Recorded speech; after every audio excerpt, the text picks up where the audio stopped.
Happy Saturday, everybody, and welcome back to HT Pregame. I'm sports mental health empowerment coach and couple marriage and family therapist, Dr. Lauren Pitts. This is my amazing colleague and co-host, mental health counselor and former student athlete, Ronnie Ransome Jr., and this is House Talk Pregame. What a interesting Saturday it is. Goodness gracious. Well, good morning, everybody. Good morning. You know, it's been a crazy week. It's been a somber Saturday, I would say the least, and we'll definitely touch on that in a few.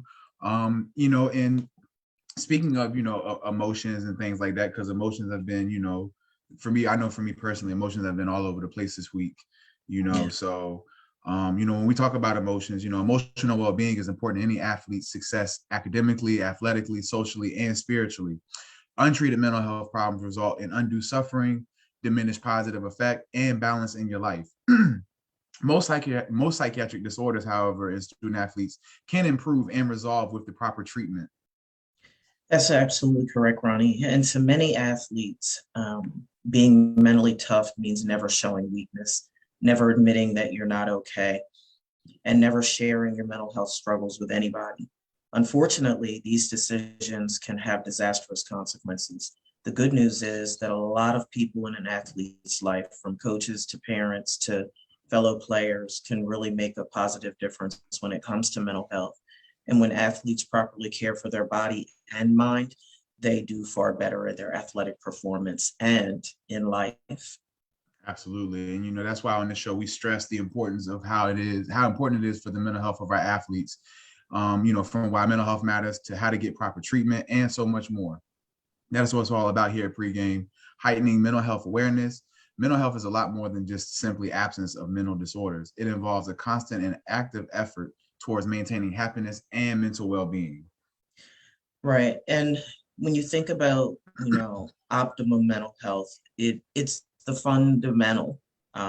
It's foundational. It's fundamental to an athlete's ability to enjoy their life.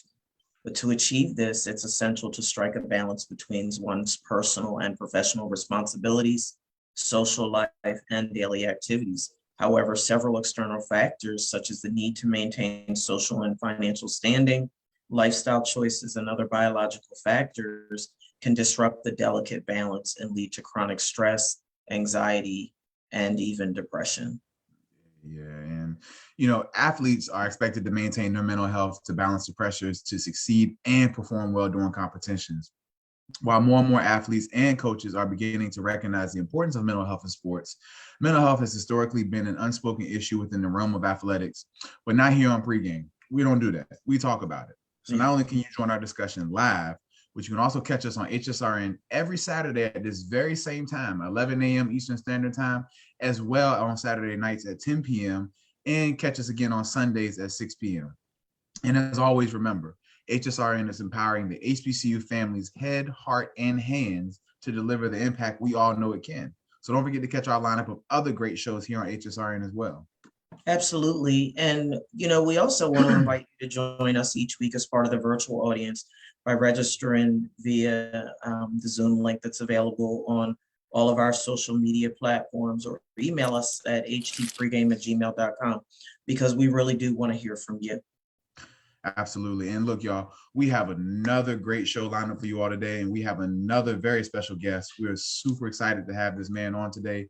We're going to get more into him in a few minutes, but today's topic is handling winning and losing. When too much focus is put on the outcome of competition, an athlete's skills and abilities may suffer, resulting in poor performance. So we're going to be talking about, what does it really mean to win and lose in sports? Is that W really worth it? Is a W really worth your body, your mind, your spirit, all of that? And that L, is that loss that you took on the football field, the basketball court, baseball field, whatever the case may be, does that loss mean you're a failure not only in your sport, but in your life as well? We're going to be talking about all those things, talking about some of the good things that come with winning and losing, and many, many more things as well with our special guest today. So we got a super packed show for y'all today. So we're going to get right into it with our mental health tip of the week. So Dr. Pierce, I keep on telling you every week, chivalry is not dead. So take it away. Yeah, so let me put the disclaimer out there that my current state of mind, my mood, is because before we went live, I was on a rant and I Yes, got she really, was. really, really emotional because this whole topic of winning and losing is something that I'm very, very passionate about. And I'm just, I'm going to put it out there for all of the people. And I say this time and time again in my clinical head, I understand that part of the reason why people do this to me is because I've identified it as something that gets on my nerves. But let me tell y'all something right now, and I'm being dead serious, and I need y'all to take me seriously. Um, if you continue to harass me when the Dallas Cowboys lose, I will block you. And the reason why I will block you is not because I can't handle the poking and the prodding. It is because, first and foremost, I don't do that to people. I've never done that. I can't stand the heckling. I can't stand it. But as I was explaining to Ronnie, for you all who hate the Dallas Cowboys and you hate the Cowboys fans, I'm not that fan. Don't group me into all of those fans who talk trash and do. I'm not that person. I'm an individual. I love the game. I love the sport, but I love everything that sports represents. And I haven't said it this way before, so I'm going to say it now because this is how I explained it to Ronnie before the show. I look at everything through a clinical lens.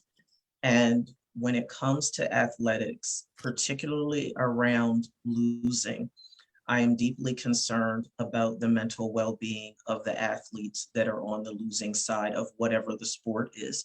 I have said time and time again on this show that sports has been a part of my life, literally my entire life. And part of the reason why I decided to be a couple marriage and family therapist is because at a very young age, I saw the connection between athletic involvement and mental health issues. I have lost people that are close to me because of how losses have impacted their mental health. So when you all say, oh, the Cowboys lose, let me bust Lauren's chops, it's deeper than that for me. I don't take a Lombardi trophy home if the Cowboys go to the Super Bowl and win. I don't, I've only met a couple of the players, over the course of the years. Whether they win or lose or it's a draw, technically, it doesn't affect me one way or the other. But because I am a deep-seated empath and I feel everything, where all of you were like, putting stuff on my Facebook page and texting me and blowing my phone up. They lost, they lost, they lost. You know what Lauren was worried about? Lauren was worried about the mental health of Dak Prescott. Lauren was worried about the mental health of Zeke Elliott. Lauren was worried about the mental health of Micah Parsons and Randy Gregory and D. Law. I was worried about whether or not these men were going to be able to process the loss properly or whether it was going to erode their mental health. And particularly where Dak Prescott is concerned, because for all of you individuals that hate the Cowboys so much that you have difficulty meeting people in a place of common humanity with an open mind and an open heart, this man was dealing with the loss of his brother. He was dealing with the loss of his grandmother. He's dealing with the pressure of being the Dallas Cowboys quarterback. And yes, $75 million, he has to go out there and be a human being, but damn it, he's a human effing being. He's not an animal. He's not a machine. He's somebody's brother. He's somebody's son. He has a pulse and he's dealing with mental illness, and that loss could have turned out very, very poorly for him and his family. So what I say to all of you is have a little bit of humanity, because I didn't hear all the rant, rave, cussing and fussing and carrying on when Brady was still with the Patriots and they lost to the Eagles and he walked off the daggone field and didn't say anything. Folks said, what is this? What is this? Nobody can take that Lombardi trophy home. Nobody is like, oh my gosh, I get a portion of the millions that the players are making if they win. Where is the humanity in the sport, for God's sake? These are human beings. They are not animals. They are not machines. They're human beings with pulses. And that's what it's about for me. It's about the humanity. It's not about the win or the loss. When they win, I cheer. When they lose, I get frustrated. But for me, it's always about the human being behind the win or the loss. And I really stop ringing my damn phone. Stop texting me. Stop calling me. Stop posting S on my Facebook page because that mess is not cute. I'm telling you, as sure as my name is Lauren Denise Pitts Bounds, I will cut you off and be done because it's deeper than that to me. It's about the humanity. It's about the danger that the loss puts these individuals in where their mental health is concerned. And we couldn't ask for a better guest on the show today to talk about what that looks like and how that can positively and negatively impact the psyche of a human being with a pulse and blood running through their veins that matters to somebody than we are today. My mental health tip of the week is fear is not a step back or an obstacle. It's a learning opportunity that will help you to determine your path to building the level of success that you really want. Fear can be one of the most instructive parts of becoming the person that you're capable of being. And by definition, you can't have a question without an answer in the universe. There has to be an answer. Fear, frustration, upset, disappointment, and anger are all energies that will never lead you to the higher order of living in the level of success that you want. You have to recognize that just because you lose sometimes, it's okay to be disappointed, but it doesn't make you a failure. It means that you just learned ways that didn't work.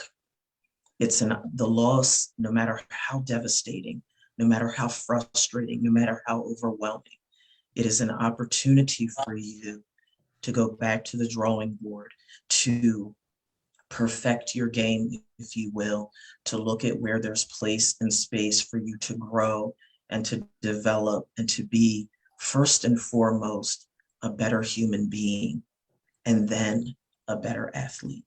That's all I have, Ronnie. Well, thank you for sharing that, Dr. Pitts. I'm not following that. That was all the mental health tip we need, and I think it was a important one because I do feel like, now I'll be honest, I pick on Dr. Pitts about the Cowboys, but I have my limits because I also, I was a football player before, and I understand what that's like being an athlete and people look at you, especially and we'll talk about it more, especially at the high school and college level of when you're losing and how people look at you and treat you.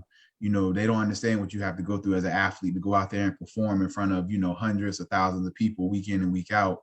And somebody that you don't even know ain't never picked up a weight, picked up a football, basketball, whatever the case may be, and they got the nerve to sit there and tell you suck, you can't do this, you can't do that, and you just look at them like, yo, I would crush you right now, like you don't even stand a chance. So I definitely understand where you're coming from in that regard, and I appreciate you sharing that because I do. I mean, how many times do we see, especially just for example, Eagles fans?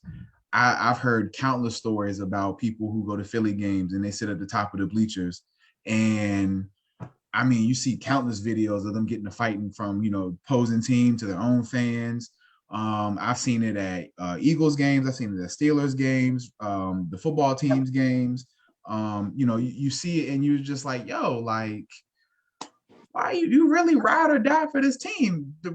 These players don't know who you are. This owner definitely don't know who you are. Like, and to your point, you don't get no bonus on your work check. You don't get, no time off. You don't get to go to where they got the Pro Bowl. You don't get to go to the Pro Bowl in Vegas with the team and stuff like that.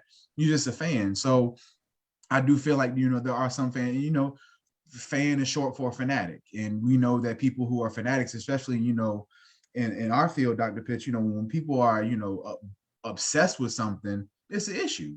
why are you obsessed with this particular thing? And when we think about sports, some people take, being obsessed with their sports team super, super, way too hard, so You can I wait. definitely respect your opinion on that. And, I appreciate you sharing that because, some people do take it too far. Can I just plug something in on Sure. that too? Because when you were talking, it made me think about it. The last time I went to an Eagles Cowboys game at the link, I was dating an Eagles fan at the time, and it was just amazing how. And oh, by the way, this cat was 6'5", 367 pounds. And you would be amazed as we're walking through the parking lot. He's all decked out, his Eagles gear. I'm all decked out in my Cowboys gear. This big Suge Knight looking mug. And people were still saying slick stuff to me. And he's looking like, we're not doing that. And people caught the look because he didn't have to say nothing. It was like the look was, yeah, we're not going to do that. But people tried it. And I'm like, are you serious? Mm-hmm. Are you Oh, serious? yeah. Like, you don't know him or me from a can of paint. And 6'5", 367. And people are drunk in the parking lot, tailgating all on your look. Y'all don't even look like you got tickets. Look at me, and we going in, and the folk are just it's too much. It's too much. But clinically, like you said, it's speaking volumes to me. Something is wrong when you're so far gone that a win or a loss takes you that far out of character that you're just like like their blood is running through your veins or something. There's something wrong with that. They're clinically that tells me that something's a little off. Something's a little off. No, I feel you. So yeah, I think it's good, to kind of remind people like, hey, look, these are humans at the end of the day, and we've talked about that on countless episodes about the identity of these individuals. I'm pretty sure if you ask any random NFL player, yeah, they might identify as, yeah, I'm a football player, but what you feel and what it is, we're all human beings at the end of the day. And like I tell people, we wear many hats, as we wear the hats of mothers and fathers, husbands and wives, sons and daughters, all these different hats that we wear. But the most important hat that we wear is the hat of the individual. And to your point, we have to, humanize these athletes who go out there and perform. And at the end of the day, performing is nothing but acting. And so, these people are doing something that, yeah, a lot of people did as kids, but they're doing it at such a level that don't disrespect them. And, it's cool to be cheering for somebody, but don't take it to the point where you're risking your own freedom and your own life over a team that if you go out here and get arrested or, God forbid you They lose ain't your bailing life, you out.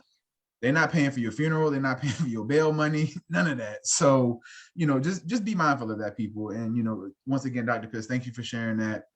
I think it's important that, a lot of people kind of remember that, it's not cool to sit there and, judge these players based off of one game and, one that you have no idea what the type of energy and effort they've put into for that one game. So I think that was a well spoken point. So I appreciate that, Dr. Pitts. As we move on to our HBCU news of the week, unfortunately, we have some somber news in the HBCU world this week. First and foremost, former North Carolina Central alum and fashion journalist Andre Leon Talley passed away a couple days ago. I believe he had worked for numerous fashion journals such as Vogue. He was the Vogue editor at large from 1998 to 2013, a staple in the fashion world. So condolences to him and his family as they go through this time. And also for our Divine Nine listeners out there, Delta Sigma Theta's national president, Cheryl A. Hickman, passed away a couple of days ago as well. So shout out to all the Deltas out there as you all mourn the loss of your president, who I would imagine is a lady who represented Delta Sigma Theta to the umpteenth degree. And, so shout out to all the Deltas out there. And, we're thinking of you all and everything. And last but certainly not least, and this news just came out this morning, but Regina King's son, Ian Alexander Jr., unfortunately took his life. I want to say within the last 12 hours. He was only 26 years old. I think he actually just turned 26 Wednesday.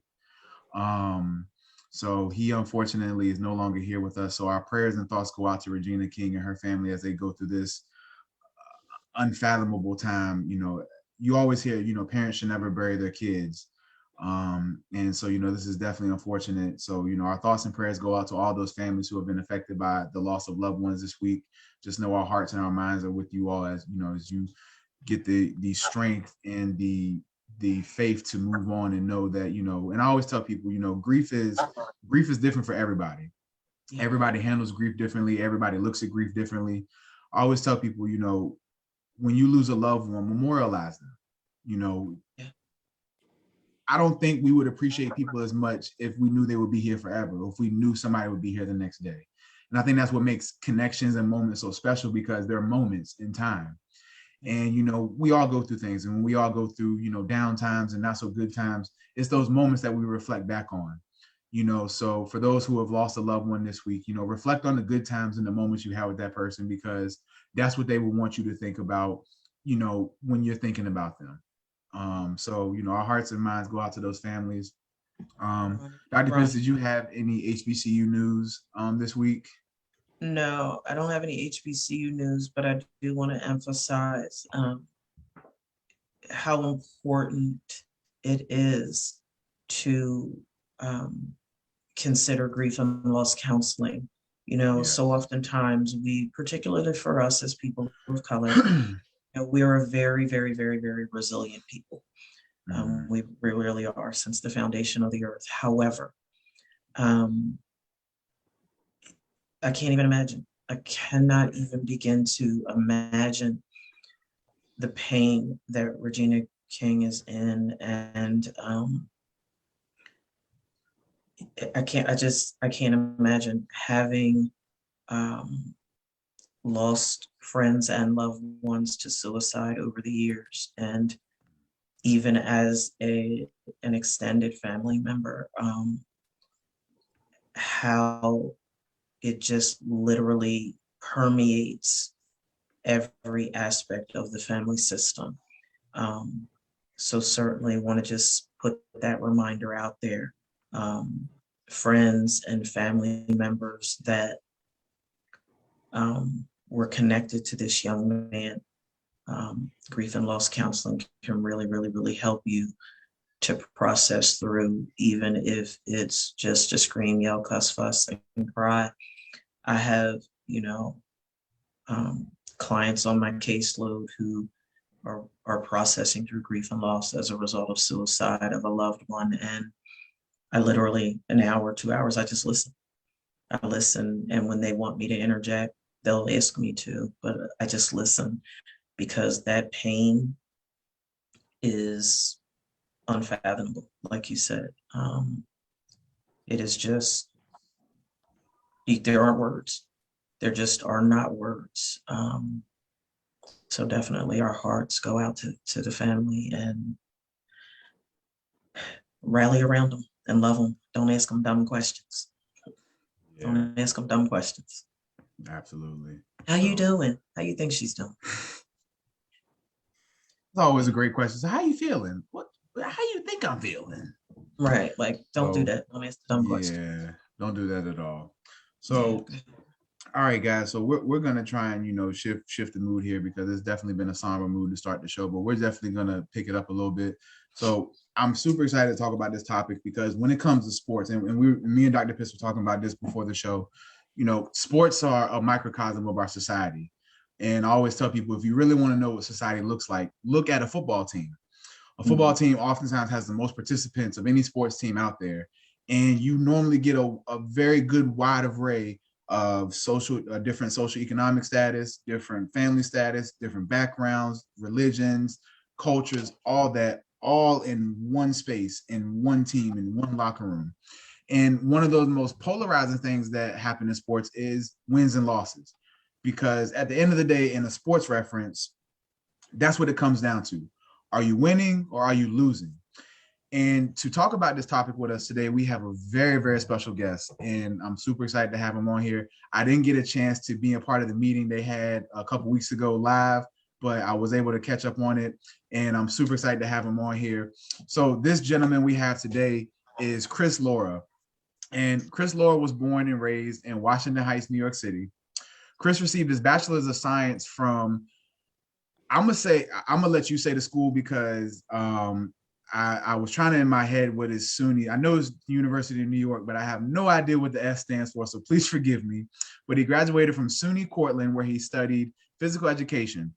Since graduating, Chris attained 2 master's degrees in education and has worked in New York City public high schools for 10 years. Chris currently works at A. Phillips Randolph High School in Harlem, shout out to Harlem, as a physical education teacher and a basketball coach. So Chris, welcome to the show. Thank you for being on today. How are you this morning? Thank you. Good morning. Thank you, Ronnie, for bringing me in with that bio, and Dr. Pitts, good morning. Morning. Somber news. I'm feeling it all today, this morning, and I'm just glad to be here and glad to be a part of this beautiful, empowering podcast and live show. Thank you, man. Thank you for being on here, man. Chris, before we get started, man, I wanted to read this quote to you real quick. It's a super famous quote, and I just when you hear this quote, I just want your first reaction to it. Winning is not a sometime thing; it's an all the time thing. You don't win once in a while. You don't do things right once in a while. You do them right all the time. Winning is a habit. Unfortunately, so is losing. When you hear that quote and it was a quote by a great football coach by the name of Vince Lombardi. Everybody knows who Vince Lombardi is. And it's one of my favorite sports quotes of all time because I remember growing up, playing Little League football, that's all it was about is go out there and win, win, win. There was no excuses, no nothing, no law. It was just win. So when you hear a quote like this, what are some of the things that come to mind as a former athlete and as a coach now when you hear that quote? I feel like that's one of those, it's a great quote, but I feel like it's one of those quotes that has a lot of misconceptions about winning is the only thing. Mm-hmm. I don't know anybody in life who is undefeated and has 0 losses. So we can talk about Vince Lombardi. For the people who don't know who Vince Lombardi is, he's probably one of the most glorified coaches of all time in any of the major sports ever. This guy, he's bigger than Bill Belichick, bigger than Tom Brady. And Tom Brady, the GOAT, has lost. Michael Jordan has lost. LeBron James has lost. Derek Jeter has lost. And these are just some athletes that we're naming out there. But most importantly for me, for the quote, I think it's a hard quote to digest because, like I said, losing is a part of life. And it's about how you take losing, because winning does build character, but losing builds character as well. Yes. And it's about failing forward. There's many teams who lose championships, lose playoffs, or lose regular seasons, and they learn from those things and they fail forward and they adjust and they make accommodations and grow forward. It's like so that's how I feel about the quote, that it could be taken as a misconception about winning being the only thing. How do you guys feel about that? The first time I ever read this quote, I had to be maybe like 8 or 9 years old. And my dad had actually, we were at the flea market one day, and he had saw it was like in a picture frame, and it had Vince Lombardi. He was holding a football, and it had this quote by the side. And I kid you not, literally for like maybe, at least a good month, I had to read that every single day. Like every day he made me read it. I could be watching TV, playing video games. He'd walk up to me, hand me the whole picture frame about this big, read this quote. Now, mind you, I'm 8 years old. I'm sitting there like, I don't want to read this quote. What this quote got to do with anything about me and whatnot? But it was my first taste of understanding what it meant to win and lose. And, because, when I first started playing sports, I was a part of a winning team. And, all through Little League, all we did was win. And so, losing was not something that I was, familiar with at that age. When I would lose, I would baby cry. I remember the first time I lost a Little League football game, I baby cried for like an hour after the game, because I was so into it. I was so invested in it at such an early age. I was like, yo, this is everything for me. When we won, I was like, oh, this is lit. Like, this is fun. The moment we lost, I was like, yo, this is the worst feeling ever. Like, this is trash. And so, but to your point, I think when the mindset is always about winning and that's all it's focused on, I always tell people, you will never enjoy a win until after you have a loss. If we always won, and how many times do we see it in sports, whether it's, professional, college, even high school, teams that just win all the time, reel off, 15, 20 game, 30 game win streaks. And you get complacent, you get used to it because you think that's just how it works. You walk on this field and we're gonna win. I can make a mistake. I can have a couple bad snaps. We're still gonna win. It don't even matter. And you lose that essence of what winning really means, of the why you really go out there and do it. And I'm super excited, but I don't want to get too far into it yet. I want to back up a couple steps because I skipped over a step. But Chris, I know I read your bio, but I just want you to tell the people a little bit more about yourself. What got you into sports? How did you get to this career path as being a teacher, a coach, mentor, big brother, all these things? Tell people a little bit more about how you came into sports. Well, I come from an era where growing up, we didn't have any cell phones. So I was always a block kid. And when you're on the block in New York City, it's the block over everything. The block comes before your family. The block comes before the next block. So what we would do was, it would be our block versus every other block. And we play soccer, football, basketball, races, relay races, you name it. We'd even create games. So as a child, my imagination, my creativity came from playing these games and playing team sports. And I remember vividly when I was 8 or 9 years old, I went to see my first basketball game ever in my neighborhood, in my local park. And there was this one guy, he was a Dominican basketball player. And as we know, there's not too many Dominican basketball players in the NBA. And I thought this guy was like the best thing since sliced bread. I've never seen anybody like him. And I'm like, oh my God, this guy's better than Michael Jordan. But you only see Michael Jordan on TV. You don't understand the speed on TV. You don't understand how high he's jumping. So this guy was my Michael Jordan. And I started to idolize him. And then when I started getting into, I got into middle school, I saw that after school, there were only sports activities. So like whatever sport you wanted to play. And there was also a couple of like science classes and chess clubs. And I just was like, I was gravitated towards sports. So I got to middle school. There was one teacher, his name was Mr. Ehrlich, and we had an 8th grade tournament. And Mr. Ehrlich, he made sure that everybody was included in the tournament. It didn't matter if you were AP student, an honor roll student, or if you were a student that was far from that. Every class had a basketball team. So there were about 20 classes. So we had an in-school basketball tournament. And the 20 classes, that's who your team was. And that's how I got into sports in 8th grade. Then later, when I got to high school in 9th grade, there was this beautiful man by the name of Ronald Gonzalez. He was a Latino man from New Jersey, Passaic, New Jersey, and he was teaching in public school in New York City.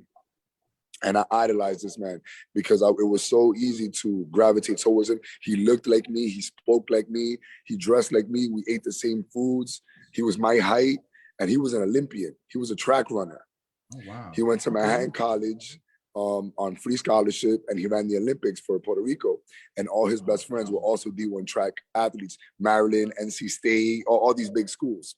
So he was the guy that I always wanted to be like. And he didn't know that until my senior year. So then when it was my senior year, it was time to go to college. We come from communities where we don't have too many resources to go to college. We don't have, our guidance counselors don't guide us as well. Our parents don't know the finances of it. We don't know what institutions are. Like you only see these things on TV.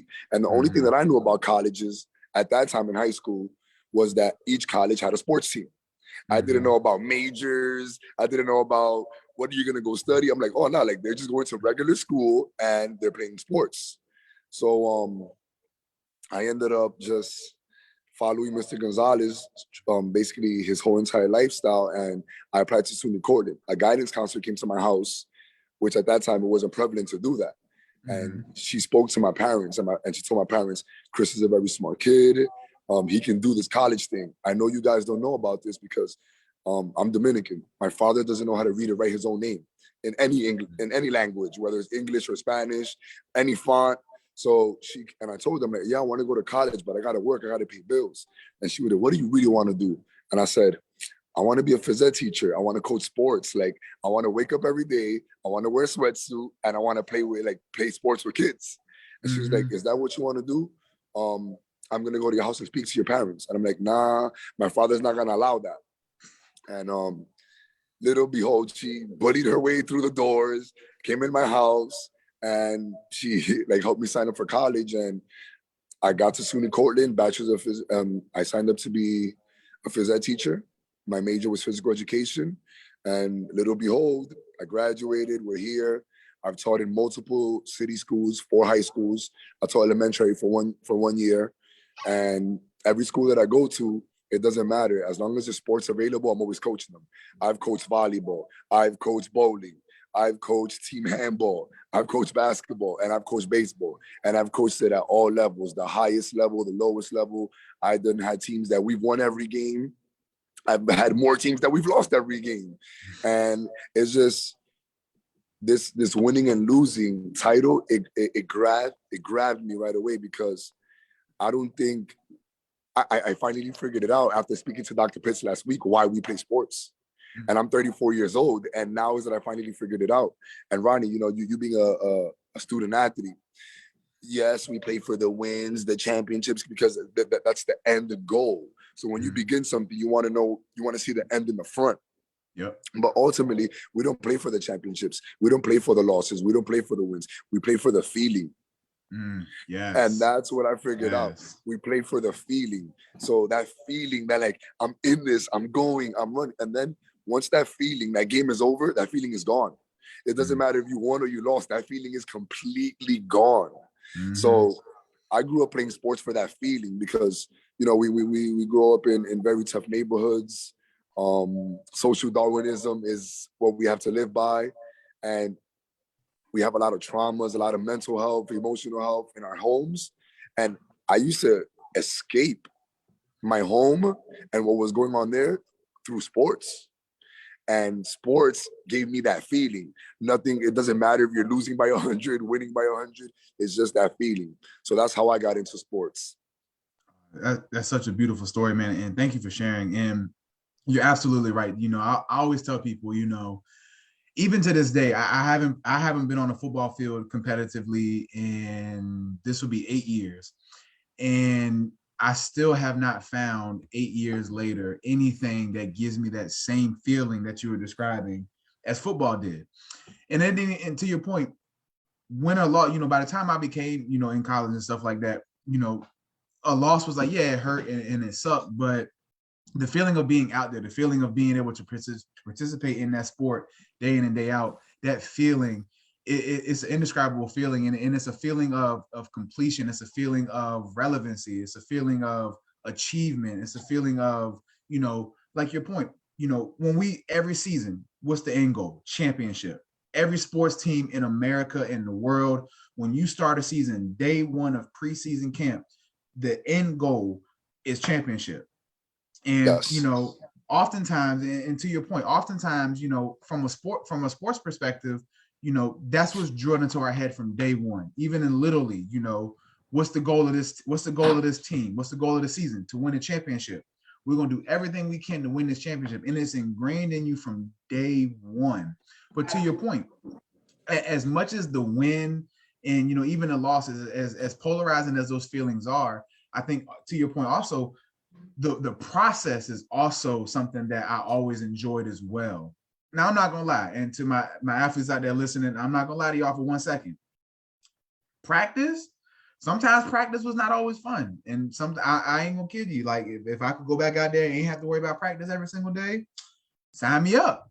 But it's that process of knowing you're working on something every single day. I was just listening to a podcast last night, and the dude, I'm gonna mess the quote up, but it was such a powerful quote that when it said it, he was like, oftentimes you hear so many people say, I can't get to the end. I can't make it. I can't see that far in front of me. And he asked the dude, say, well, can you see your next step? And he said, yeah, well, just take that. Just take that next step. And, that process can kind of get lost during the season. When all you're focused on is wins and losses, the process of getting to that win or getting to that game can oftentimes be lost. And we get so far focused on the future that we forget the present moment matters so much. And so being a coach of these young athletes and being a coach of, even being a former player yourself and being a coach now of athletes who come from these low income areas and in these impoverished neighborhoods, traumatic backgrounds, broken families and things like that. What are some of the things that you talk to your athletes about as far as, using sports as a catalyst to get you out of your situation, but not making it the end all be all? Because oftentimes, too many times, we see the athletes who come from these areas, that sport becomes their end all be all. If I don't win at this sport, if I don't make it to college, if I don't make it to the professional leagues, then I've lost at life because this game that I played was the end all be all for me. So how do you navigate that with your players nowadays? I was speaking to Dr. Pitts last week about this, how this year, my basketball team, we're ranked #1 in New York City. We're undefeated. We're doing amazing. But if I tell you, Ronnie, I've been coaching this team for 7 years in this school in Randolph. This is the first time ever we're going to make the playoffs. So then for me to be coaching for 7 years and not make the playoffs, if it was all about winning, I would have quit a long time ago. So for us, and my other coach, who he's an amazing man, also a Dominican man, went to SUNY Brockport, has a master's from Columbia. We just show these kids about, like, ball is not life. One day the basketball will stop bouncing. So you have to use these tools and these resources that we're giving you, and you have to apply it to whatever you want to do in life. Like, for example, I remember our first 2-3 years, we played 12-game seasons. We might have combined in all 36 games, we might have won 8 games. But every single kid was 100% enrolled in college. Every single student athlete understood it. Not every single student athlete understood it. It's like, yo, look, listen, you're not 7 feet. You might not go to the NBA, because I let kids hold on to their hope and dreams as long as they could. And then when they get to high school, you know how it is, Ronnie. When you go up in levels, it's just different speed, different strength, different athleticism, different everything, different coaching. And it has to start with the mental and the emotional.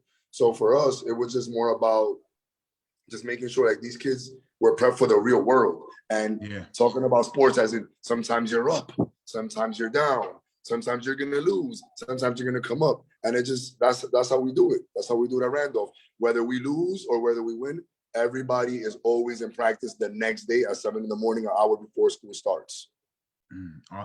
Talk a little bit more about that process. We at the NBA level, you heard the 76ers about 4 or 5 years ago when they first drafted Ben Simmons and Joel Embiid. They preached on, trust the process and trust the process. Oftentimes, people who don't play sports don't understand what that process looks like. Talk to us about that process for you as a head coach, having that vision and that mindset, 7 years ago when you took over this basketball program, when you said, they weren't winning. You weren't winning at all. You weren't making the playoffs.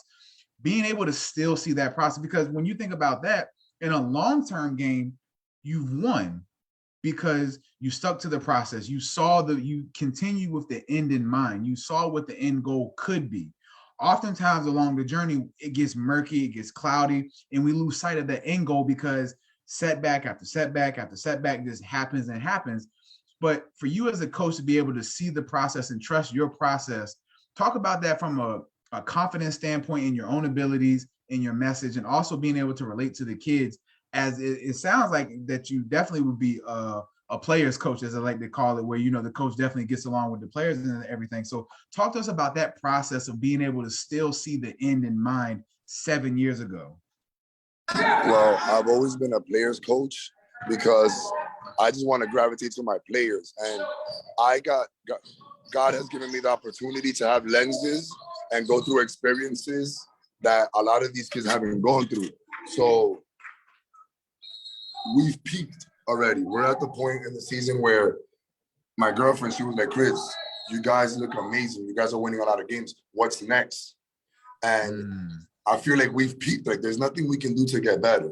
So this week I came in and I just gave all the kids a hug. And it's like we're going, so the only way to build trust, the only way to build communication is through love. So I've been extending my hand a lot more. And what I've noticed is that these kids, they look at me as a big brother, role model, or a father figure, because a lot of their fathers are not in their lives. Yeah. So, and you know, I come from a rough home where I thought a lot of things that were happening in my house were normal. And I thought that my father was doing normal things until I found out that it wasn't normal. And a lot of times for student athlete, preteens, teenagers, and even men our age, Ronnie, it's tough to cope with mental health and emotional health and like really try to see the other side, because there's truths and then there's facts. Yeah, absolutely. These kids live in their own truth. So my job is, you know, I've had the opportunity to get lenses. I give them another truth. And then we go from there. And my thing is on Instagram, back to the process question that you were asking me. My thing is, my name on Instagram is Chris Works.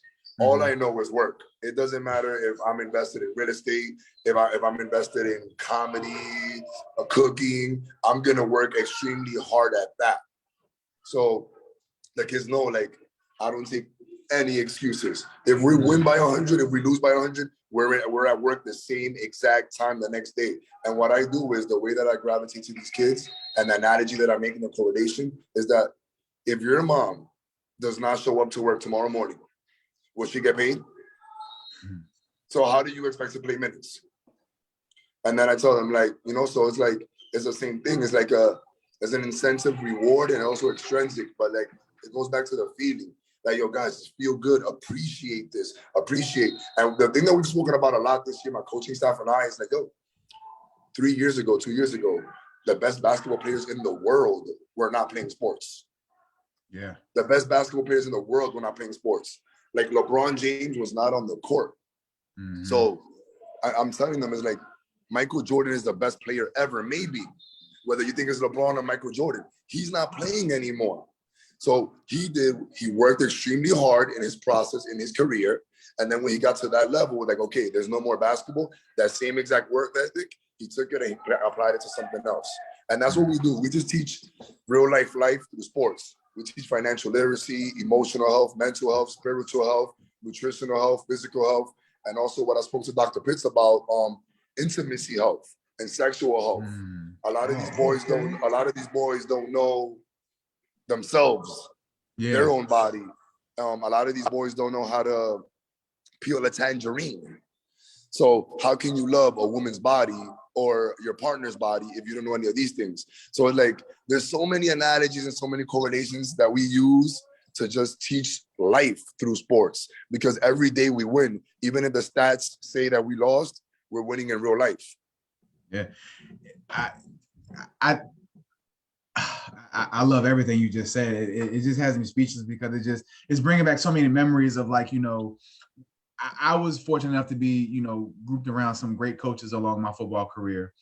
And, you know, even the quotes that I had from even literally that coaches used to say to me still resonate in my life today. And to your point about that process of working hard, I always tell people, you will obtain nothing in life without hard work. Life is hard. I always tell people, life is hard. It's hard to get there, and it's as hard, if not harder, to stay there. So choose your hard. It's hard to be lazy. It's hard to not want to go out here and get a job. It's hard to not want to go out here and do good in school or do good at your sport. It's hard to not want to do that. But so is it hard to maintain your good grades. It's hard to maintain being a good athlete. It's hard to maintain that schedule. All these things are hard, but hard work can prevail. And I'm glad. It's so amazing to hear all the things that you're teaching your kids about, because I always say sports relate so much to life in so many ways, and you go through so many things. Just even in the midst of a game, there's so many things that can happen in just one game that mimic life so much. One of my favorite quotes that one of my college head coaches used to always say, I can't say the curse word, but he used to always say, survive the S storm. That was one of his, you know, before the game, he always had these, you know, coaching points before, you know, on the projector screen and everything. And that was always number one every single week: survive the S storm. Why? Because we know at some point during the game, something is going to go wrong. Whether it's a whole bunch of penalties, whether somebody might get injured, whether we might just be stinking it up. Something is going to go wrong in the midst of this game. Are you going to rely on your training, or are you going to rely on reacting to things that have happened to you in your personal life?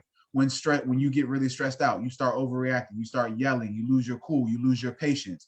When you might get blown off the ball, are you going to sit there and start fighting? If somebody starts talking trash to you, are you going to lose focus of the game and lose focus of your team mentality and just attack this person because of your own personal, grief and whatnot? All these things that happen in the midst of a sports game mimic so much the things that go on in life. Loss of a loved one, not doing good in school, trying to make money for your family. All these things that happen can relate to so many things in sports and life.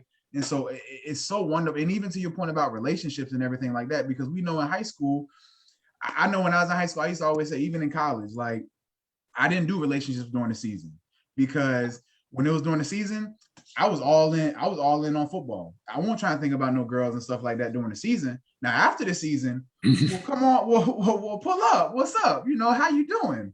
But even that, go ahead. I'm sorry, man. No. Listen.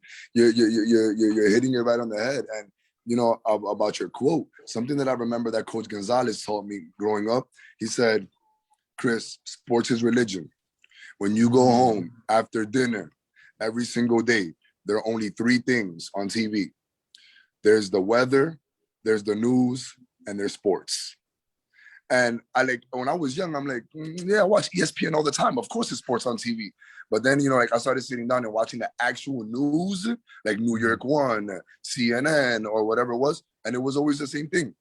The news that's going on in the world, the weather, the forecast, tomorrow it will rain. And then, okay, the Yankees win, Knicks lose, like whatever it was. So sports is a religion, and it's a way of lifestyle. Like I said, we talk about the ups, the downs, the roller coaster rides. Dr. Pitts speaking about the Cowboys. Like, listen, mental health is real. It's really, really, really real. But I'm pretty sure, like, it doesn't matter how many games the Cowboys lose. I'm positive Zach and Ezekiel, they're back at work the next day. Oh, yeah. So that's just part of the process. Like, you feel that pain, you learn from it, and you move forward, and you make your adjustments in real life. It's so true. Oh, go ahead, Dr. Pitts. No, I was just gonna to piggyback on both what you all are saying. I'll kick it back to you to finish your thought, but I want to talk about the difference between mental health and team sports compared to individual sports. Because Chris, as you said, you've coached a lot of sports throughout the course of your career. And when I think about individual sports, I think about isolation and how that may look within the context of mental health. So I just wanted to plug that in to make sure. I want to hear both of your perspectives on this, the dichotomy between mental health and team sports versus individual sports. That's all I wanted to plug in. Go ahead, Ronnie. So now I'll let Chris go first with that one, and then I'll piggyback off of him. Awesome. So when it comes to team sports and team morale, I think working in a team collectively, you're able to feel things collectively. It's just like a relationship, whether you're your partner, like if you lose a family member, if you lose anything in life, you both are going to grieve through that. If you win together, you're both going to celebrate that. So playing team sports, I've felt a lot of pain in losing, and so have my teammates. And then others feel the pain a little more, and they go dark. They get into a dark place. And because you're in a team sport, you're able to relate with that feeling because you were on that team with that person. You're able to speak about those things in clearly and like, oh yeah, I felt that too, and able to relate. Text to self to self, and text to the world. But with individual sports, I've never really been to somebody who's played individual sports, but I've always practiced by myself. Yeah. And practicing by yourself practice is harder than the games. Practicing by yourself is tough. Like there's times that you go into you hit these dark walls and you figure these things out, and it's like, damn it, is this really worth it? And then you just the psyche starts speaking to yourself. Like, am I really doing the right thing? Should I be doing this? When you got people to lean on, it's a little easier. But I can't imagine what Serena Williams is going through playing one sport by herself.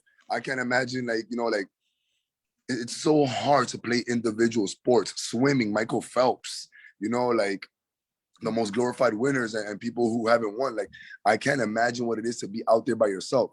The thing that I do know is when it comes to individual sports, that I can relate to mental health and emotional health, and I didn't know it was mental and emotional health, was when I was in college. And this professor still does not know this to this day. There was a professor named Thomas Fuchs. And this guy, sorry for using this word, I hated this guy. And the reason that I hated this guy was because he taught self-defense, and he was Bruce Lee in self-defense. He taught dancing, and he was Patrick Swayze in dancing. Wow. And then he also taught racket activities. And racket activities consisted of badminton, paddleball, racquetball, tennis. And in all three classes, self-defense, dancing, and racquetball, and racket sports, he never lost anyone. Never. Like, listen, I was there for 4 years, and like by some coincidence, it always was that all the other classes were filled up, no other professors were available, and I always had to take this guy. And I remember I lost every single time. All 4 years, I never beat him at anything. No one beat him at anything. Wow. This guy was perfect. And we had this one name. This guy, his name was Scott. And Scott was the best player in our school in tennis. He was a D1 athlete. He ended up having some difficulties with scholarship or staying on grades. So he went from a D1 school in Virginia, ACC, top school in ACC, to tennis, Division III in Cortland. And then Mr. Fuchs, in any activity that he taught, he said, if you beat me in any activity, any game, you do not have to come back to this course. You get an automatic 100. And I remember that there was one day, we're getting to like the end of the semester, and it was tennis, and it was about 4 weeks of tennis.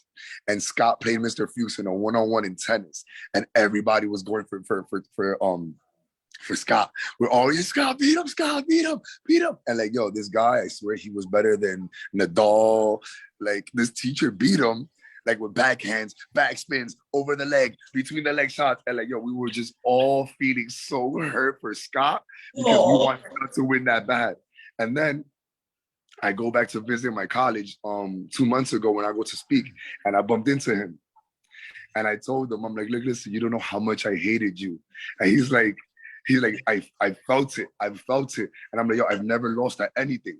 Like I've lost chess, I've lost checkers, I've lost tic-tac-toe, I've lost Connect Four, but like 100 times in a row, like never. And I told him, and I remember I got to speak to him, and I gave him a big hug. And I just told him, yo, back then when I was 18, 19, 20, 21, I didn't understand any of this. But now, because of you, I love you. And I've always loved you. And it's never been hate. So ever since I started teaching, I've always told all the kids, if you beat me at any sports, you get a 100. And that was all instilled through him. And no kid has beat me at anything yet. So like, that's how I go from team. I think leaning on team and losing with team and hugging each other and loving each other is a beautiful thing. But individually, like, you need to be a different monster. Yeah. And like mentally, you need to be in tune, and emotionally to other things. Like when you're playing individual sports, it's hard getting up every single day and doing things on your own every single day. But Thomas Fuchs was the person that made me value losing and made me value individual sports. Mm-hmm. Okay, Dr. Pitts. No, I had a couple things I wanted to point out, but go ahead real quick.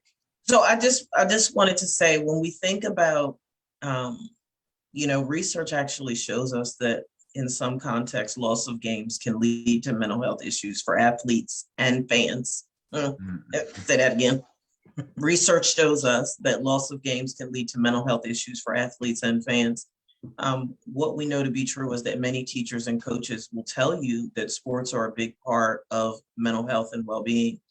A recent study at the University of Wisconsin found that high school athletes' physical activity decreased by 50% in the month of May, and 65% of athletes reported anxiety symptoms, and depression was 3.5 times higher than usual. And I just wanted to point that out because when we're looking at this difference between team versus individual sports, it's like I said in the very beginning when I went off at the beginning of the show, that for all these folks that are making it all about the win and loss, research shows us that mental health is definitely impacted when losses. And I think that once you give your point, Ronnie, I want you to circle back and have some discussion around, okay, we know this data proves to us that there's mental illness that's connected to losing. What does that mean for coaches? What does that mean for partners? What does that mean for trainers and all of those that are invested in the athletes' overall well-being? We have to. It's not just enough to give lip service about mental health. We've got these campaigns running now for all the different sports and the whole 9 yards. But what's really being done about it? What's really being done about it? Because data is clearly showing us that it's a problem. It is a serious, serious problem. And I think that it's something that we need to talk about and flesh out a little bit at every level. You said you're crying in middle school, crying in high school. I shared with you before the show, what my personal experience was in how deeply adversely impacted one of my loved ones was when their scholarship was pulled, in college, and how that led to a lifelong spiral and ultimately death. So I just wanted the two of you to speak to that. Go ahead, Ron. Yes, and definitely, because my next point was kind of based off of that.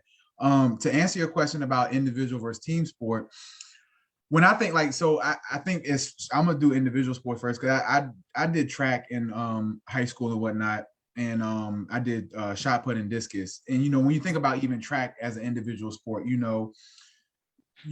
when it's just you and it's all on you, I guess for me, I might not be the best one to speak on individual sports because I feel like even in football context, when I think about football and we think about team, yeah, we're a team, but even, for example, on offense, as an offensive line, it's 5 of us right there. All 5 of us each have an individual assignment that we work in synchrony with, and so you always hear coaches say, as long as you take care of your job, that's all you can worry about. And, but to Chris's point too, as a team, you feel that as a team, as a win and a loss. And to kind of transition into what you were saying, Dr. Pitts, and I wanted to definitely get Chris's opinion on this too. And I think oftentimes we don't talk about this as, former athletes and, coaches, is we tell people, you put in this hard work, hard work equals success. Well, what about when hard work doesn't equal success? And so from a team perspective, I wanted to share, I was going to share this story last week, but it fit this topic more better. So my junior year at Virginia State, we got a brand new head coach, brand new coaching staff, whole 9 yards. We ended up going that season. We ended up finishing that season 9-1. And it was the first time we had been 9-1. And I think, oh God, it was like at least like 30 or 40 years Virginia State ever had a record like that. I mean, we were killing it. Like we had went from being like, when you walk around campus my sophomore year, like literally you get joked on like, oh, y'all suck. Like the football team is trash. Like, y'all are terrible. To literally the following season, we became rock stars on campus. Like, people actually liked us. People wanted to talk to us. Our stands were, I tell people all the time, I remember my sophomore year only having less than 20 people in the stands of a D2 college football game, less than 20 people. I remember that. To the very next season, literally 20,000 people there at the game watching us play. So fast forward to the championship week. We get down to the championship banquet and everything. We're playing Winston-Salem. Well, we're supposed to play Winston-Salem. The day before the game, one of my teammates had gotten to an altercation with the starting quarterback from Winston-Salem, and the game ended up being canceled. Now, when we found out, I'll never forget it. We were in one of Winston-Salem's multi-purpose centers on their campus. Like literally, they had to stop the banquet, get everybody out of there, figure out what happened. They arrested my teammate on the spot right there. He didn't get to come back home with us. And I'll never forget like that moment when I found out that we weren't playing in the championship game. You talk about feeling like crap. To add context to that, I played the whole season on a torn meniscus that, I literally had to get shot up for every game in order to go out there and play.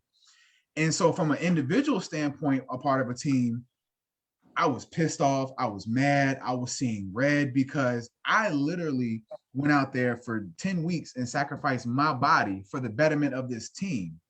Just to have an individual who got triggered by something that this person he never met a day in his life got triggered and literally knocked him out in a banquet between two teams, knocked them out. And now the game is over.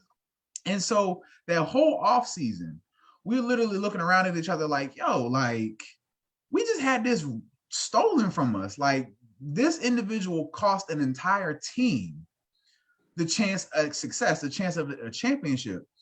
And, that's not often talked about a lot. Like, well, what happens when you put that hard work in? What happens when you do that dedication, coming to practice early, staying practice late, going to study hall, doing good in school, all these things, just to have somebody that you have no control over steal your opportunity away.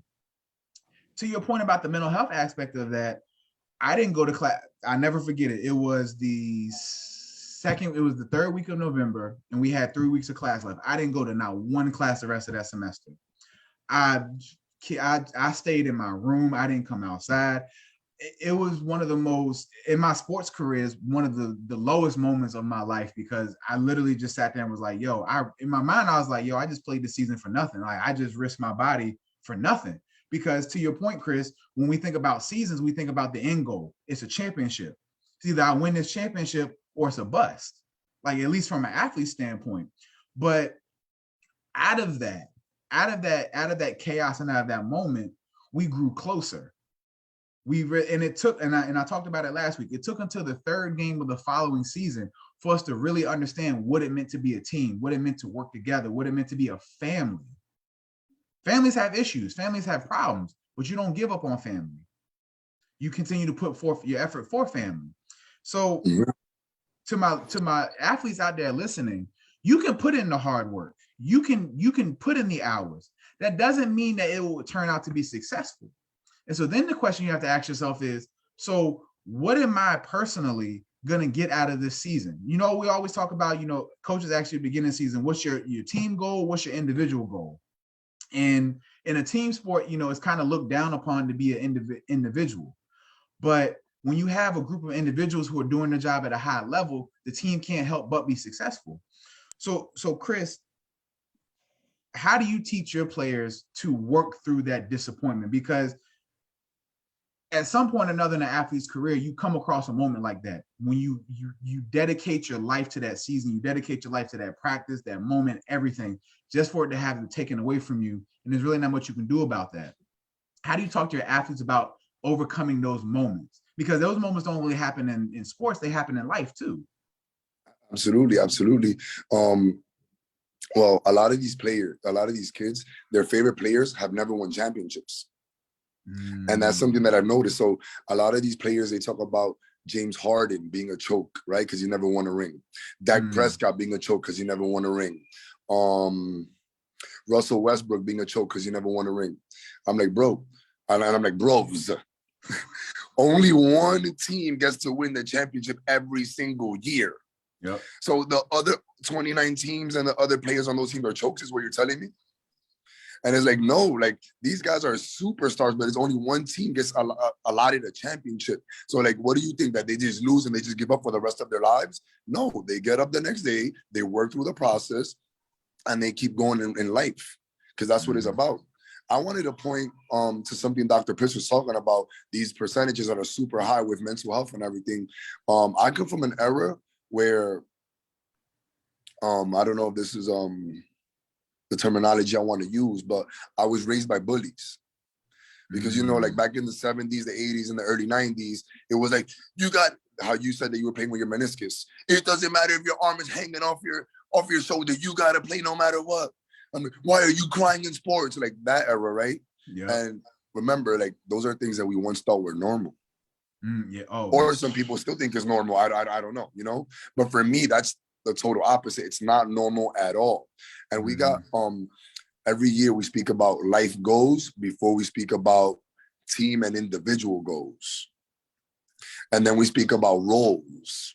Like, Ronnie, I'm positive you did not throw one attempt in college. No. Nope. Yeah. So not one pass attempt. I did get a touchdown though. I got one touchdown in my whole 14-year career. I got one, but no, I've never thrown a pass. Exactly. So let's think about your 14-year career, and let's think about one touchdown, one reception, and you didn't get one throwing attempt. You knew your role your whole entire life. You knew what you needed to do in order for your team to be great. You knew that you needed to maximize your potential and your greatness in order for your team to be successful. But I wanted to talk about mental health because before Dennis Rodman, Michael Jordan, those guys weren't getting therapy or mental health or emotional health. There was no such thing. It was just regular stuff. Just how in football, nobody cared about concussions. And now everybody cares about concussions, right? So there's so many prevalent stories, and two stories that we share in our program is one story about DeMar DeRozan coming out with mental health. And we Google it, we YouTube it, we show them the articles, and another story about Kevin Love. And we speak about these people because these are people who have won championships. These are people who have their own sneaker. These are people who are getting hundreds of millions of dollars to play the sport. And these kids, they need to understand, they come from the same exact places that we come from. They come from the projects. They come from poverty. They come from broken public school systems. They come from broken homes. So the emotional and the mental health, it in sports, it stems a lot from the home and the fact that we were talking about social Darwinism and those traumas. And then they show up in sports again. And then when they show up in sports, this is what we tell the kids. This is one of my favorite lines. I'm just a mirror. I'm a reflection of you. So whatever I'm telling you is because you're looking in the mirror. And if you don't like what I'm telling you, you don't like what you're looking at in the mirror. It's like if you take off your clothes. If you take off your clothes, the mirror is going to show you if you have a six-pack. The mirror is not going to lie to you. So I'm not going to lie to you either. And, I have this honesty thing, and I like just to try to find middle grounds where I can relate to these kids because we have the same upbringing. But also I like for them to relate to their celebrity, fanatic athletes as well. Absolutely. And I think you made a great point. And when you were talking, I was all, because I was, when I played football, by the time I got out, that's when mental health became a thing. Because to your point, there was no being sad or, I remember the first time I told my coach in high school that I had a concussion, and it was the second time I had a concussion where I was like, I'm messed up. And he literally cursed me out in front of the whole team. It made, you talking about feeling embarrassed. He called me soft, called me the P word, all these things, because I was like, yo, coach, literally, I see 3 hands when I get in my stance. I don't know what you want me to do, but, I'm not soft. But I think to your point, also, even from a coach's standpoint, when we think about sports, and I want your opinion on this as well, Chris, because you're a current coach. And I think, depending on the level you're at, I think the higher level you go, I think what we see, even for athletes too, the higher the level to go, the more money is involved. And I think as much as, we want to focus on, mental health and things like that, I think because sports at a certain, even at the high school level now, sports has become a business. Sports is and I always tell athletes now, hey, if you ain't got it together by 9th and 10th grade, I don't know what to tell you. You can try, but the way it is now, it's become such a business because there's so much money invested in it. And oftentimes, what do we know about people who are business-minded? People who are business-minded, they exclude emotions, because what do we always hear in business? You can't have emotions mixed with business, because then you make an emotional decision and you lose all your money because you made an emotional decision. And I think from a coach's standpoint, I think a lot of coaches, especially when you get to college, professional levels, I think I would find it hard to believe in this day and age that there are coaches who genuinely don't care about their players' mental well-being. I would find that hard to believe. Now, there might be some out there. But I would think at the college and pro level, there's not many coaches, if at all, who don't care about their players' emotional and mental well-being. But also from that coach's standpoint, I have to put faith in, these 15 men, these 50 men, or however many people are on the team, that I have to put faith in my career on what I'm telling them, that they're going to go out there and get a W or a loss. Because at the end of the day, from a coach's standpoint, all that matters is wins and losses. That's how I put food on my table. If I win, I keep eating. If I lose, I'm going to need to borrow somebody's plate because I'm not going to have one for myself. So I think even that pressure from a coach's standpoint of knowing that, yeah, I want to care, but I got bills. I got a family to feed. I got bills at home. Listen, as a coach, how do you? And I know at the high school level, high school coach. I know there are some high schools across the country, like IMG, Modern Day, these big glamorous high schools that we hear. Those coaches, they probably feel that same pressure because there's coaches in Georgia. They make six figures as a high school football coach. Like literally, that's all they do. So I can only imagine as a high school coach making six figures, the pressure on me from this county, this town, this state that, yo, we're paying you X amount of dollars. We need X amount of wins. And to your point earlier, when we were talking to Dr. Pitts about, for Dak Prescott and things like that, Dak Prescott has been through hell personally in the last year, but he got $75 million before the season started. So as much as Jerry Jones is a family man and cares about his team players and whatnot, Jerry Jones cut a $75 million check. He don't give a damn about Dak Prescott and his family if he don't perform. And that's the unfortunate side of it. And it's become like that now because when you mix money and things, it changes people. Especially this like when you're playing sports. Go ahead. Listen. I'm just so excited because I just keep hearing Dr. Pitt's voice in my head right now. And I'm just thinking about, she named every single person on the roster and she did not name Mike McCarthy. How do you think Mike McCarthy feels? What about his emotional health? What about his mental health? Yeah, and back to your coach at D2 level. Why do you think he was screaming at you with a torn meniscus? Why do you think they were shooting you up?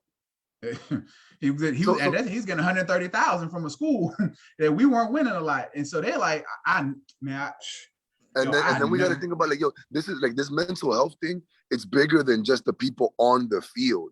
Like 100. Like I don't know how Jerry Jones is alive right now. I would have been stressed out to the point that I wouldn't even wanted to be on the team. I wouldn't have wanted to take any interviews because Jerry Jones is quote unquote the face of the Cowboys. Yeah.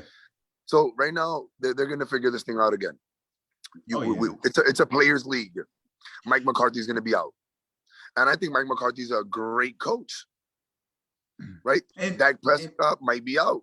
We might get new players. And it's like everybody has to deal with this because it's just exactly what you're talking about. It's bigger than sports. It's about how am I going to make ends meet for my family? So if you're not on the field, that doesn't necessarily mean that you're not part of the mental health atmosphere. If you're on the roster, you're part of the mental health. If you're Dr. Pitts, I know how you feel. I am a Knicks fan. I'm sorry to say that on live air. Right? Dang, I'm glad you weren't on the pre-call because right. But it's like the two most delusional fans in this world are Cowboys and Knicks fans. But however, I'm not. Because I live in the real realm of real world. I know those people aren't going to pay my bills. I'm not a fanatic. I don't care about those guys. I grew up in this hometown. I like to represent my team. That it's it. I'm not going to argue with anybody about the Knicks are better than the Lakers like that. I'm going to be delusional. But like what we do have to understand is that like everybody on the roster, what do you think about that lady or that man that's wiping the floor? That's the team manager setting up the towels. That's getting the Gatorades. They're part of that roster too. They're part of the mental health problems. Yeah. So like this is everybody that's in it. And before it wasn't as prevalent. And what you were saying, Ronnie, that you think that more coaches care about their players now. The human element, I believe all people care about people. But I know like in this multi-billion-dollar business, coaches have to care about themselves before they care about their players. Yeah. And how many, and even at a college level, because, the thing with college now is like, when they introduced the NIL deal for these kids to be able to monetize their name, image, and likeness. And now, they had the transfer portal where kids can transfer and there's no penalty on transferring. Even from that coach's standpoint, like how many times do these players, they get recruited by this coach? This coach comes to their house, comes to their family, tell them all these nice things about them, say, hey, look, you come here, I'm going to take care of you for 4 to 5 years. Everything is good. And then the moment you get there, the next season, the coach is gone because he's like, well, I mean, we were winning here, but I want to go over there because they're definitely winning. And now you're stuck there like, I got a new coach coming in. He don't know me from the next person. I don't know if he's going to like me or not. So I have to prove myself all over again. And I think, and I always tell people, perspective is everything when it comes to sports. And when we think about the mental health of athletes and coaches, perspective is everything. And I think, when we talked about sports being your identity, your end all be all, I think one of the things I always think about is like, if I play this sport and I do it well, I always tell people, I had to learn the hard way that, one day football was going to come to an end. I knew in my mind football would come to an end, but what I didn't prepare for was what that would actually look like not having football in my life. And I think a lot of athletes get caught up in that, even coaches too. When you do this for so long, with anything we do, you build a habit, you build a routine, you do it for X amount of years, and then you no longer do it. There's this gaping hole in your life. So it's like, I put my all into this. Now I don't have it anymore. Now I have to find something different. And I think for our players out there listening, we want you to understand that, sports can be a great avenue to achieve greatness in life. But is that sport really worth it if you sacrifice your mental health for this sport? Are you really getting out of it what you want? Because if I have to go out here and go ahead, Dr. Pitts. No, finish your thought. Oh, if I have to go out, I mean, I always tell people like I sacrifice my body. Like, I mean, my body, I'm 28. My body's probably about 48. Like, I mean, no, like not even kidding. Like, I mean, I beat my body all to hell for this game. I don't regret it. I will go back and do it with a moment's notice if I had the ability to.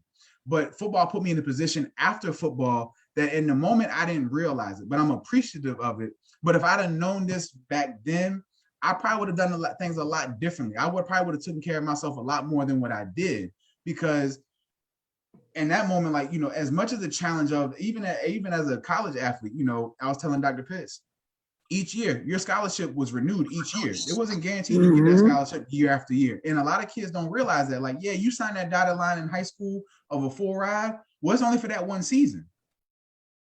And so if you don't do anything that season or you don't perform, there's a very good chance you might not get that scholarship the next season, or it might get reduced, or they might bring somebody. Our coaches used to always say, I'm bringing somebody to replace you. I don't care how good your season was last year. I'm replacing you, because if I don't replace you and I already know what I'm going to get out of you, I'm going to be out of a job soon. So I say all that to say the perception that athletes can have about it is like, you can either look at this challenge as a challenge and crumble, or you can look at this challenge and like, hey, life is full with many challenges. How do you step up to it? You can either put the work in and face it head on, or you can run from the challenge. And then when you stop and turn around, that challenge is still there because you choosing not to conquer it. Go ahead, Dr. Pitts. I know you had a point as well. Well, in the instance of time, because we only have 7 minutes left. So I just wanted to say, and I want to just, because we're so short on time, I want each of you to speak to it in a couple of minutes or less. I can't tell you how many times throughout my life, with all of the athletes and the coaches that I've been intimately connected to my entire life, how many times after a loss I heard, I don't want to talk about it. I don't want to talk about it. I don't want to talk about it. And what I want to know from each of you very, very briefly, because we are about to run out of time, is whether you want to offer your perspective from an athlete's perspective or a coach's perspective, is it therapeutic to reflect upon defeat? Speak to that. May I? That's a great question. Go ahead. Like, I'm somebody who, I'm an open book. I like for everybody to know how I feel. I like to express my feelings. I'm very vulnerable in that aspect of my life. So I come home to my beautiful girlfriend every day, and whether we win or we lose, I always talk about it with her. It's also like, I don't want to like use, grieving as a word, because it's very sensitive right now.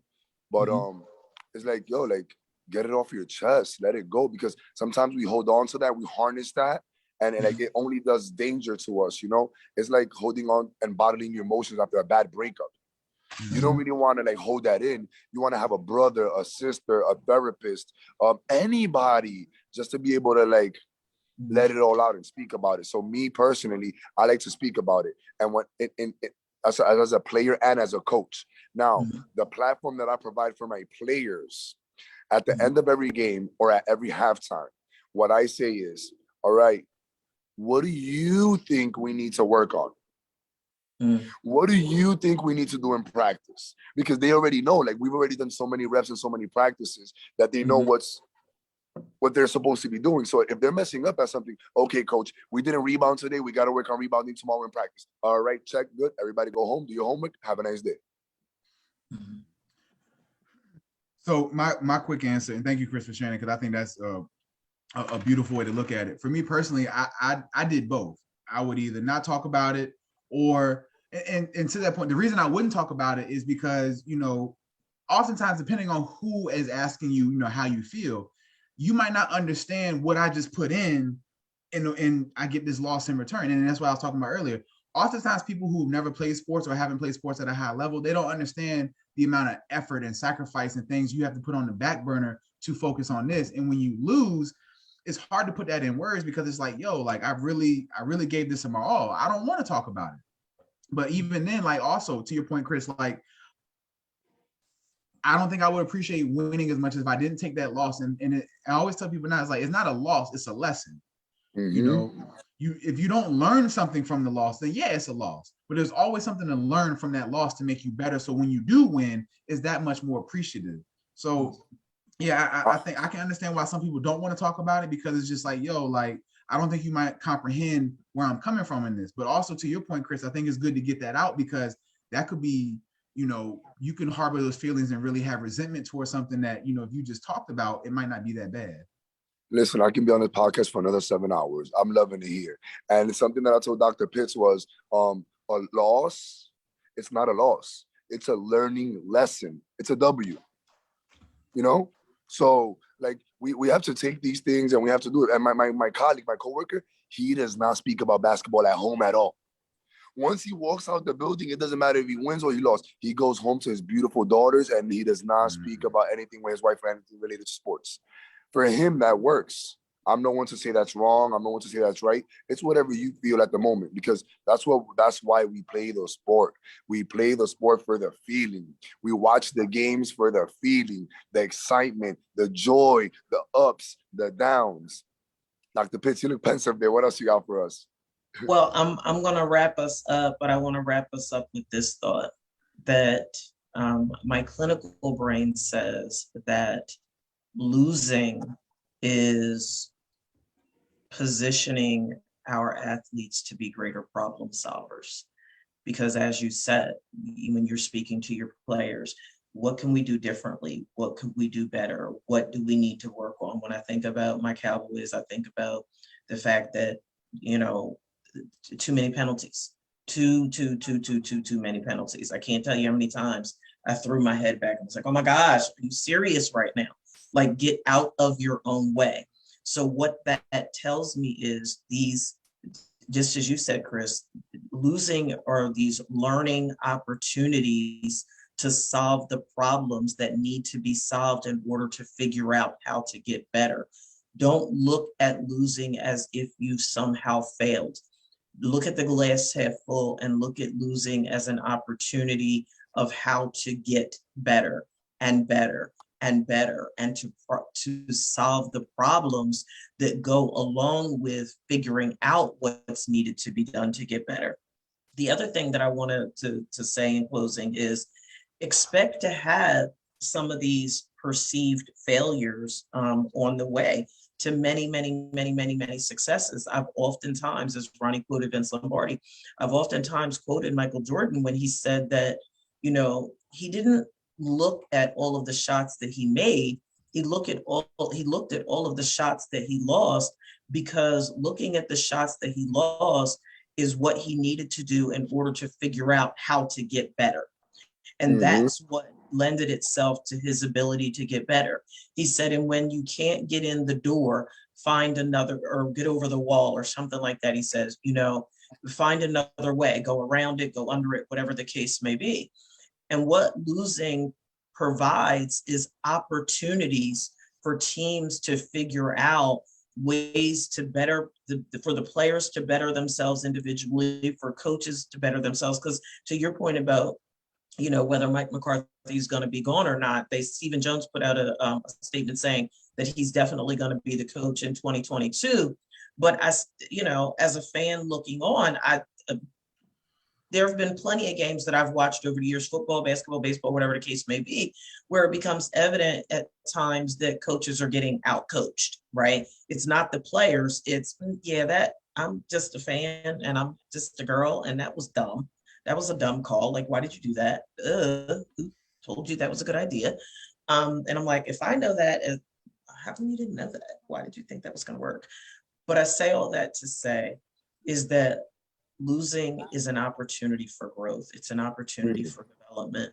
And it's an opportunity for coaches to connect with their players on a much more deeper, intimate, substantive level that can be instrumental in keeping the mental well-being of the players in a healthy place and space. And I think that it's really important for coaches and trainers and owners and family members and whoever that is a part of the athlete's trajectory to keep those things in mind. We are out of time. Chris, man, listen. Gotta come back, man. I'm so glad we already have you scheduled to come back in the spring, because goodness gracious. Awesome. You know what's going to happen is I'm going to have to reach out to you on dates that I know that I'm not going to be available to do the show, and get you to be a guest co-host with Ronnie so y'all can rock out. Man, we love you already. You are now officially inaugurated as part of the HT Pregame family. We're so excited to know that you're going to be back with us in the spring for that show that's already scheduled. We go ahead and go on and win that championship. Do the darn thing. Y'all are on your way. It's time. It's your season. It's your season. It's your season. From the bottom of our hearts, thank you so much for your contribution to such a robust and much needed discussion. We wish you well. We will definitely be in touch, and just thank you, man. Thank you so much from the bottom of our hearts. We wish you continued success in your coaching, both life and athletic journey, and, sending positive, warm vibes to your team and your players, that they all strive, because they are truly, truly blessed to have you as a life coach, a mentor, and their athletic coach. Thank you, folks. That's all we have for today. We'll hope that you'll join in next week. We have another great show planned for us. Have a great weekend, everybody. Thank you. Thank you.